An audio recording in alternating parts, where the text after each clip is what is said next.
Hi friends, welcome to Recipes Recooked. ഇന്ന് ഞാൻ വന്നിരിക്കുന്നത് മുട്ട കൊണ്ട് ഈസി ആയിട്ട് തയ്യാറാക്കാൻ പറ്റിയ ഒരു സ്നാക്കിൻ്റെ റെസിപ്പി ആയിട്ടാണ്. അപ്പോൾ നമുക്ക് അകം നല്ല സോഫ്റ്റ് ആയിട്ടുള്ള എന്നാൽ പുറമേ നല്ല ക്രിസ്പി ആയിട്ടുള്ള നല്ല ക്രഞ്ചി എഗ് ഫിംഗേഴ്സ് എങ്ങനെയാണ് തയ്യാറാക്കുന്നത് എന്ന് നോക്കാം. അതിന് വേണ്ട ഇൻഗ്രീഡിയൻസ് എന്തൊക്കെയാണെന്ന് നോക്കാം.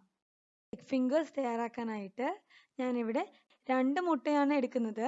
കൂടെ തന്നെ ഒരു ചെറിയ കഷ്ണം ഇഞ്ചി, എരിവിന് ആവശ്യത്തിന് പച്ചമുളക്. ഞാനിവിടെ ഒരു പച്ചമുളകാണ് എടുത്തിട്ടുള്ളത്. എരിവിൻ്റെ താല്പര്യം അനുസരിച്ചിട്ട് പച്ചമുളകിൻ്റെ അളവിൽ മാറ്റം വരുത്താം.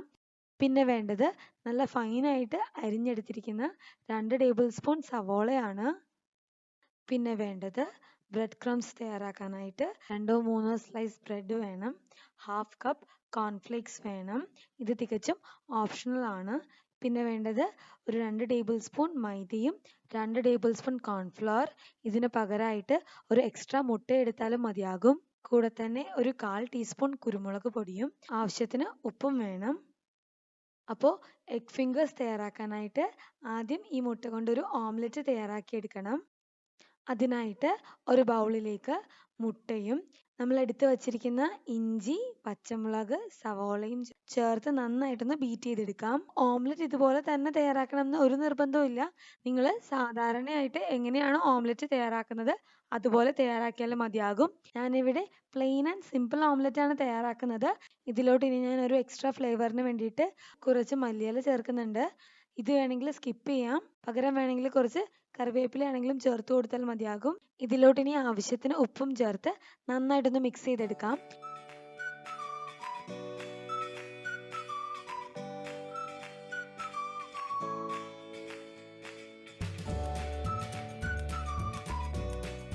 ഇനി നമുക്ക് ഓംലെറ്റ് തയ്യാറാക്കാം.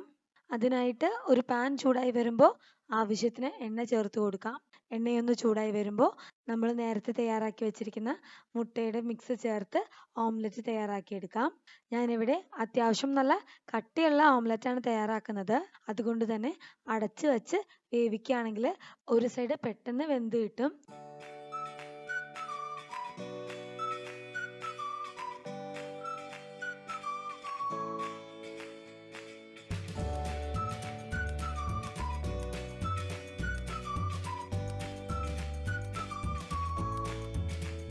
അപ്പോൾ ഇവിടെ നല്ല സോഫ്റ്റ് ആൻഡ് ഫ്ലഫി ആയിട്ടുള്ള ഓംലെറ്റ് റെഡി ആയിട്ടുണ്ട്. നമ്മൾ തയ്യാറാക്കി വെച്ചിരിക്കുന്ന ഓംലെറ്റ് നന്നായിട്ടൊന്ന് ചൂടാറിയതിന് ശേഷം നീളത്തിൽ മുറിച്ചെടുക്കണം. ഇനി ഈ ഓംലെറ്റ് പീസ് എല്ലാം റഫായിട്ട് പ്ലെയിൻ ബ്രെഡ് ക്രംസിലൊന്ന് കോട്ട് ചെയ്തെടുക്കാം. ഞാനിവിടെ ഒരു 3 സ്ലൈസ് വൈറ്റ് ബ്രെഡിൻ്റെ ബ്രെഡ് ക്രംസ് ആണ് യൂസ് ചെയ്യുന്നത്. ഈ സ്റ്റെപ്പ് തികച്ചും ഓപ്ഷണൽ ആണ്. നിങ്ങൾക്ക് വേണമെങ്കിൽ നെക്സ്റ്റ് സ്റ്റെപ്പിലേക്ക് ഡയറക്റ്റ്ലി പോകാം. അതായത് കോൺഫ്ലവറും മൈദയും കൂടെയുള്ള സ്ലറിയിൽ ഡയറക്റ്റ്ലി ഓംലെറ്റ് കോട്ട് ചെയ്തെടുക്കാവുന്നതാണ്.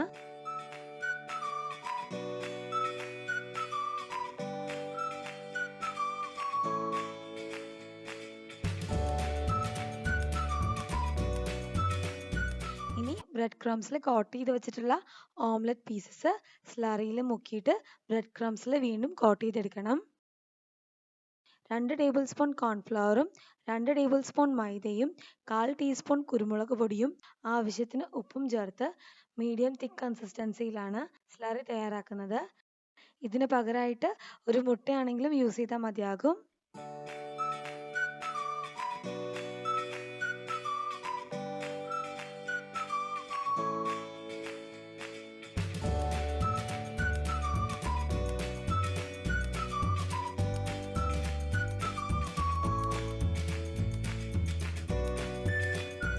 ബ്രെഡ് ക്രംസിൽ കോട്ട് ചെയ്തിട്ട് നന്നായിട്ടൊന്ന് പ്രസ് ചെയ്തെടുക്കണം.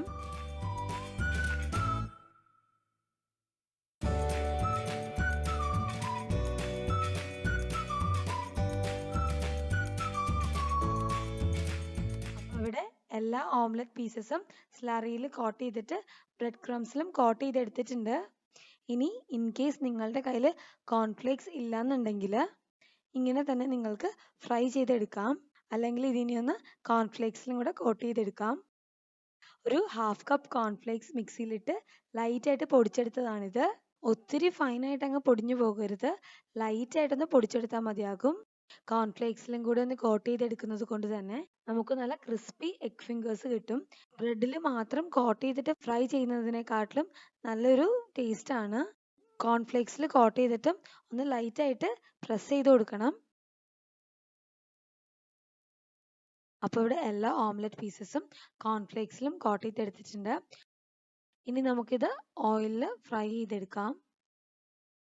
അതിനായിട്ട് എണ്ണ ഇനി ചൂടായി വരുമ്പോൾ നമ്മൾ തയ്യാറാക്കി വെച്ചിരിക്കുന്ന എഗ് ഫിംഗേഴ്സ് ഓരോന്നായിട്ട് എണ്ണയിലിട്ട് ഒരു ഗോൾഡൻ കളർ ആകുന്നത് വരെ ഫ്രൈ ചെയ്തെടുക്കാം.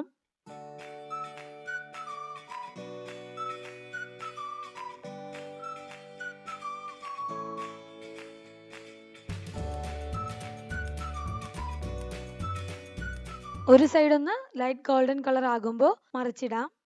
ഫ്രൈ ചെയ്തെടുക്കാനായിട്ട് ഒത്തിരി സമയമൊന്നും ആവശ്യമില്ല. പെട്ടെന്ന് തന്നെ രണ്ട് സൈഡും കുക്കായി കിട്ടും. ജസ്റ്റ് ഒരു ലൈറ്റ് ഗോൾഡൻ കളർ ആയാൽ മതി.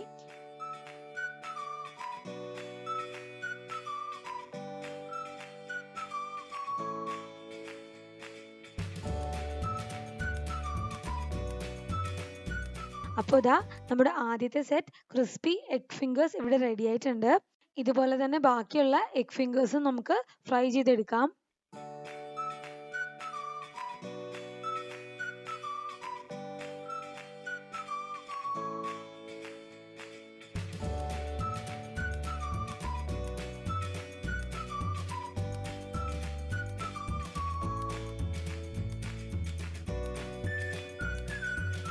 അപ്പോൾ നമ്മുടെ സൂപ്പർ ടേസ്റ്റി ആൻഡ് ക്രിസ്പി ആയിട്ടുള്ള എഗ് ഫിംഗേഴ്സ് ഇവിടെ റെഡി ആയിട്ടുണ്ട്. വളരെ കുറച്ച് ഇൻഗ്രീഡിയൻസ് കൊണ്ട് പെട്ടെന്ന് തന്നെ തയ്യാറാക്കിയെടുക്കാൻ പറ്റിയൊരു സ്നാക്ക് റെസിപ്പിയാണ്. തീർച്ചയായിട്ടും ഈ റെസിപ്പി ഒന്ന് ട്രൈ ചെയ്ത് നോക്കണം. അപ്പോൾ നിങ്ങൾക്ക് ഈ വീഡിയോ ഇഷ്ടമായാൽ ചാനൽ സബ്സ്ക്രൈബ് ചെയ്യാനും വീഡിയോ ലൈക്ക് ചെയ്യാനും ഫ്രണ്ട്സും ഫാമിലിയായിട്ട് ഷെയർ ചെയ്യാനും മറക്കരുത്. വീണ്ടും മറ്റൊരു വ്ളോഗിൽ കാണാം. Till then take care and thanks for watching recipes റീകുക്ക്ഡ്.